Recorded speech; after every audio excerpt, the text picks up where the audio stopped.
Assalamualaikum warahmatullahi wabarakatuh. Bagaimana kabarnya soleh-solihah? Semoga semuanya dalam keadaan sehat walafiat. Amin ya rabbal alamin. Soleh-solihah yang dirahmati Allah subhanahu wa ta'ala, tentunya sebelum kita memulai pelajaran kita pada kesempatan kali ini, sama-sama yuk kita berdoa kepada Allah subhanahu wa ta'ala. Berdoa dimulai. Bismillahirrahmanirrahim. Rabbi zidni ilman warzuqni fahman waj'alni minas salihin. Amin ya rabbal alamin. Baik, selanjutnya sama-sama kita simak pembelajaran kali ini dengan menyaksikan video pembelajaran berikut ini. Selamat menyaksikan. Solih-solihah yang dirahmati Allah subhanahu wa ta'ala, kali ini kita akan mempelajari di pelajaran pendidikan agama Islam dan budi pekerti. Tentunya kita mempelajari, membahas di bab 5 di buku e-modul tentang kisah Nabi Muhammad SAW membangun kota Madinah, dengan subtema 1 yaitu pembahasan tentang membangun kota Madinah. Pelajaran kelas 4 SD. Soleh-solihah yang dirahmati Allah subhanahu wa ta'ala, tentunya berbicara tentang membangun kota Madinah. Kita pernah mempelajari yaitu hijrahnya Nabi ke Madinah, yang mana Rasul Shallallahu Alaihi Wasallam pernah berhijrah ke kota Madinah dari kota Mekah. Nabi Muhammad Shallallahu Alaihi Wasallam tiba di Madinah pada hari Jumat tanggal 12 Rabiul Awal 1 Hijriah, bertepatan pada tanggal 27 September tahun 622 Masehi. Nabi Muhammad SAW berhenti di depan rumah Abu Ayyub dan menetap di kota Madinah, tepatnya di rumah Abu Ayyub. Soleh-solihah yang dirahmati Allah subhanahu wa ta'ala, tahukah langkah apa yang pertama kali Rasul Shallallahu Alaihi Wasallam lakukan ketika tiba di kota Madinah? Rasul Shallallahu Alaihi Wasallam, langkah pertama yang dilakukan adalah yaitu membangun kota atau membangun Masjid Nabawi. Nabi Shallallahu Alaihi Wasallam memilih tempat di mana untanya berhenti ketika pertama kali tiba di Madinah sebagai tempat pembangunan masjid.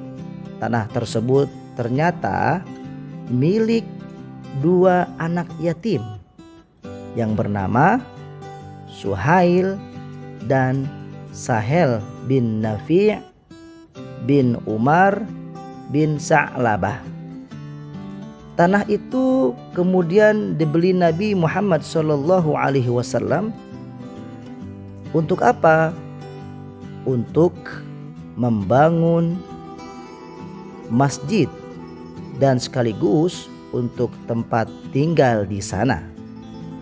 Solih-solihah yang dirahmati Allah subhanahu wa ta'ala, dalam pembangunan masjid ini Nabi SAW langsung turun tangan. Beliau ikut serta memindahkan bata dan bebatuan. Di tempat pembangunan masjid ini ada kuburan kaum musyrikin. Juga terdapat puing-puing bangunan, pohon kurma, dan beberapa pohon lainnya. Maka Nabi Muhammad SAW memerintahkan untuk menggali dan memindahkan kuburan tersebut, meratakan puing-puing, memotong pohon-pohon, dan menetapkan arah kiblat yang saat itu masih menghadap ke Baitul Maqdis. Pintu masjid tersebut dari bebatuan. Dindingnya terbuat dari batu yang disusun dan direkatkan dengan lumur tanah. Atapnya terbuat dari pelepah daun kurma. Tiangnya dari batang pohon. Lantainya dibuat terhampar dari pasir dan kerikil-kerikil kecil. Di sebelah masjid juga dibangun rumah sederhana. Dindingnya menggunakan batu dan bata. Atapnya terbuat dari daun kurma yang disangga batang pohon. Rumah ini untuk Nabi Muhammad SAW dan juga istri beliau. Setelah pembangunan rumah selesai, maka Nabi SAW tentunya pindah dari rumah Abu Ayyub ke rumah tersebut. Selanjutnya, Masjid Nabawi adalah sebagai kegiatan umat Islam. Nabi Muhammad SAW